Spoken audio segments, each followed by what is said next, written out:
Quand leur mère est allée en CHSLD, les enfants de Rolando Odette étaient persuadés qu'elle serait en sécurité.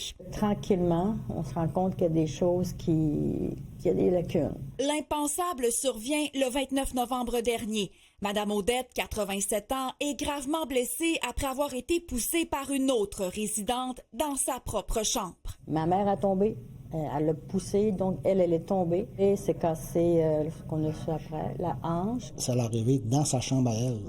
C'est pas, ça peut arriver dans le salon, c'est arrivé dans la chambre. La dame de 87 ans est hospitalisée et décède 3 jours plus tard. Sa famille affirme qu'elle se trouvait dans un secteur mal adapté à son état cognitif, où les gestes de violence et d'agressivité seraient fréquents entre résidents. Des coups de poing, des claques, ça, elle le disait souvent. À un moment donné, un monsieur lui avait tiré un verre de café au visage. Une dizaine de jours plus tard, l'état de choc est encore plus grand.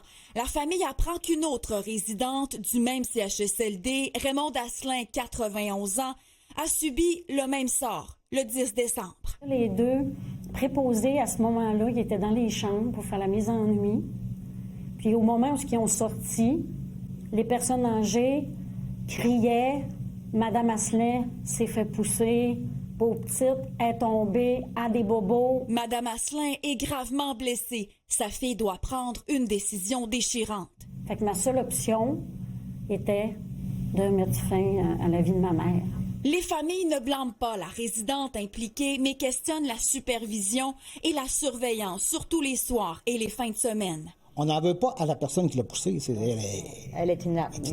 Mais elle était sous la responsabilité, elle comme ma mère. On fait ça pour notre mère, oui, mais on fait ça aussi pour pas que ça arrive une troisième puis une quatrième fois. Pour que nos aînés soient protégés, oui, en sécurité. Ça prend des changements. On envoie nos aînés là pour qu'on pense qu'ils sont en sécurité, mais c'est pas le cas.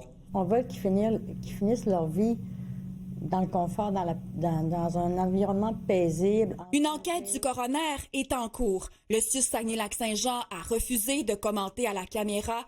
On affirme que la sécurité des résidents est une priorité, que des mesures supplémentaires ont été mises en place. Les familles, elles, espèrent maintenant que ces drames mèneront à des changements concrets.